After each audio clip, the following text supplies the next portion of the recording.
Hello everyone, আশা করি সবাই ভালো আছেন। আজকের এই ভিডিওতে আমরা দেখব ফটোশপে কিভাবে এই ডিজাইনটি তৈরি করতে পারি। তো চলুন আজকের ভিডিওটি শুরু করা যাক।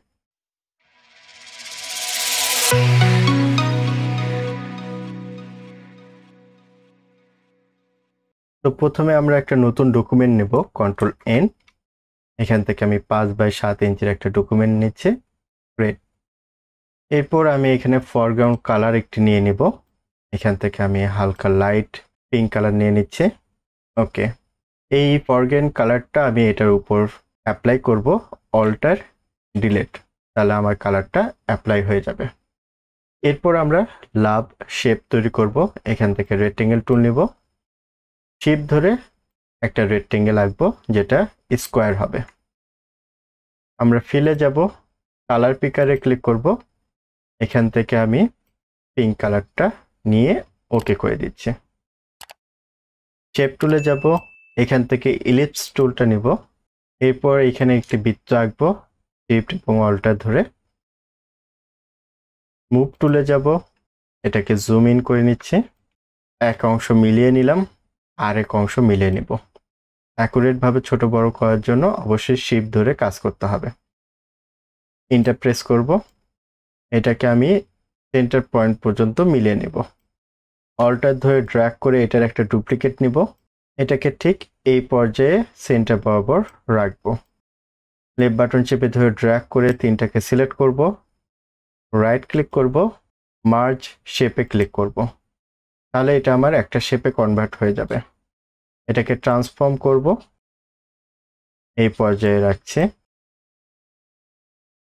অল্টার ধরে এটা একটা ডুপ্লিকেট করব, ট্রান্সফর্ম করে এটাকে ছোট করব। অল্টার ধরে ড্র্যাগ করে আরেকটা ডুপ্লিকেট করব। এটার কালার চেঞ্জ করব।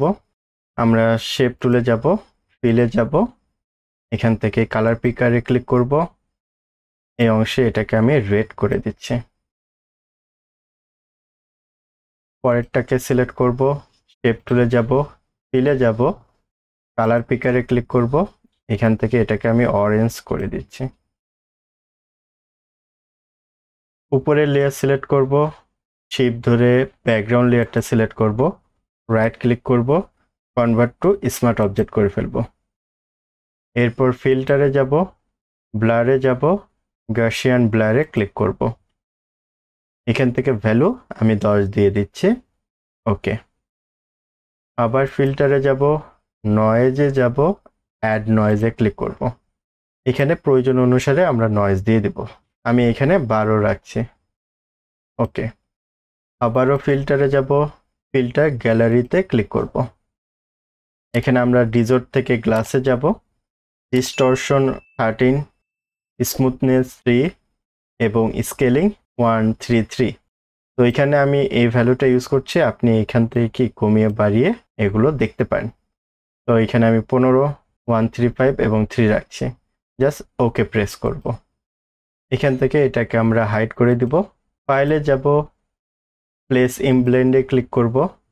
এখান থেকে আমি একটা পিএনজি প্লেস করছি। আপনি কাপল ইমেজ পিএনজি লিখে সার্চ করলে এই রিলেটেড অনেক ইমেজ পেয়ে যাবেন। তো এটাকে আমি ট্রান্সফর্ম করে ছোট করছি, এন্টার। তো এই অংশের শেপটাকে আমি আরেকটু নিচের নামাতে চাচ্ছি, যেহেতু এটা আমার স্মার্ট অবজেক্ট। আমি এখানে যদি ডাবল ক্লিক করি আমি কিন্তু আমার শেপগুলো পেয়ে যাব। তো এই অংশটাকে আমি একটু নিচে নামিয়ে দিচ্ছি, এটাকে ক্লোজ করব, ইয়েস প্রেস করব। তাহলে এই অংশটা আমার একটু নিচে চলে আসলো। এই লেয়ারটাকে আমি লক করে নিচ্ছি, এটাকে সিলেক্ট করব, এফএক্স কালার ওভারলেতে ক্লিক করব।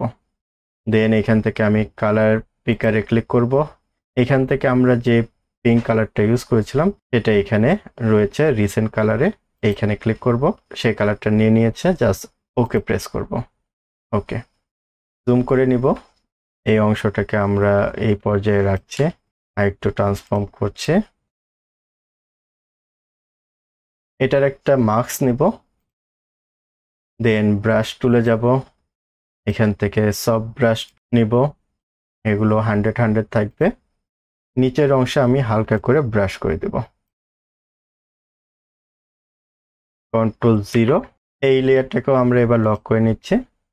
এরপর রেক্টেঙ্গেলে যাব, এখান থেকে একটি রেক্টেঙ্গেল তৈরি করব। রেক্টেঙ্গেলের কালারটা আমরা ব্যাকগ্রাউন্ড কালারের সাথে অ্যাডজাস্ট করব। তো এটা আমাদের ব্যাকগ্রাউন্ড কালার ছিল, এটাকে পিক করে ওকে করে দিচ্ছি। এটার একটা ডুপ্লিকেট করব, Ctrl J প্রেস করে ফিল কালারটা অফ করে দিব। স্টক কালারে গিয়ে এখান থেকে আমরা কমলা কালারটা সিলেক্ট করছি, বা আপনি রেড কালারটাও নিতে পারেন। Ctrl T দিয়ে ট্রান্সফর্ম অন করব। এরপর আমরা এই কর্নারে এসে অল্টার ধরে চারদিক থেকে ছোট করব, দেন এন্টার প্রেস করব। Ctrl 0 প্রেস করব। রেক্টেঙ্গেল টুলে যাব, এখান থেকে স্টকের ডিজাইনটা আমরা ড্যাশ লাইনে করে দেব। এরপর এই দুটাকে সিলেক্ট করে ট্রান্সফর্ম করব। টাইপ টুলে যাব, দেন লেফট বাটন ক্লিক করব। এখানে আমি একটা টেক্সট দিচ্ছি। Ctrl A দিয়ে অল সিলেক্ট করব। এরপর আমরা কালার থেকে এখানে কমলা কালারটা সিলেক্ট করে দিলাম। ফন্ট আমরা এখান থেকে চেঞ্জ করে বিসন ইউজ করছি। এটাকে Ctrl C দিয়ে কপি করব, ট্যাব দিব দুইবার, Ctrl V দিয়ে paste. Ctrl A, Ctrl C, লেফটে ক্লিক করে ট্যাব দুইবার ইউজ করে Ctrl V, Ctrl A, Ctrl C, লেফটে ক্লিক করে ট্যাব দুইবার ক্লিক করে Ctrl V দিয়ে পেস্ট করব। আমি লেখাগুলোকে বারবার রিপিট করে কপি পেস্ট করলাম। সবগুলোকে সিলেক্ট করব, সেন্টার করে নেব। এদের স্পেসটা আমি সামান্য বাড়িয়ে দিচ্ছি। এটার স্টাইল আমরা এখান থেকে ডেমো বোল্ড দিয়ে দিচ্ছি। সম্পূর্ণ অংশকে সিলেক্ট করব, Ctrl G দিয়ে গ্রুপ করে নেব। মুভ টুলে থাকা অবস্থায় এখানে অটো সিলেক্টের পাশে লেয়ার বা গ্রুপ যে কোনো একটা থাকতে পারে আপনি গ্রুপ করে নেবেন, যাতে আমাদের সিলেকশন বা সিলেক্টটা গ্রুপ আকারে হয়। এটাকে আমি উপরে নিয়ে আসতেছি। Ctrl T দিয়ে ট্রান্সফর্ম মোড অন করব, দেন এটাকে সামান্য রোটেট করে দেব। এটার একটা ডুপ্লিকেট করব, Ctrl J। এই লেয়ার সিলেক্ট থাকা অবস্থায় এফেক্টসে যাব, ড্রপ শ্যাডোতে ক্লিক করব। এখানে আমি multiply, black 25, opacity 45 degree angle, distance 5 এবং সাইজ 10 রাখছি। আপনারা প্রয়োজন অনুসারে চেঞ্জ করে নিতে পারেন। ওকে দিয়ে দেব। এটাকে হাইড করে নিব, Ctrl J দিয়ে একটা ডুপ্লিকেট নিব, দেন Ctrl T দিয়ে ট্রান্সফর্ম মোড, এটাকে রোটেট করে দেব। এন্টার প্রেস করব, অল্টার ধরে ড্র্যাগ করে এটার একটা ডুপ্লিকেট নিচে নিয়ে আসব, এটাকে রোটেট করে দেব। Ctrl J দিয়ে আরেকটি ডুপ্লিকেট করব, দেন এটাকে রোটেট করে দেব। Ctrl 0 দিব, ফুল ভিউ হবে। তো এই হয়ে গেল আমাদের ডিজাইনটি। আশা করি সবাই বুঝতে পেরেছেন আসলে কিভাবে কোন স্টেপ ফলো করে মূলত এই ডিজাইনটি তৈরি করা হয়েছে। ভিডিওটি ভালো লাগলে অবশ্যই শেয়ার, কমেন্ট এবং লাইক করতে ভুলবেন না। দেখা হচ্ছে নতুন কোনো ভিডিওতে। এ পর্যন্ত সবাই ভালো থাকবেন। ধন্যবাদ সবাইকে।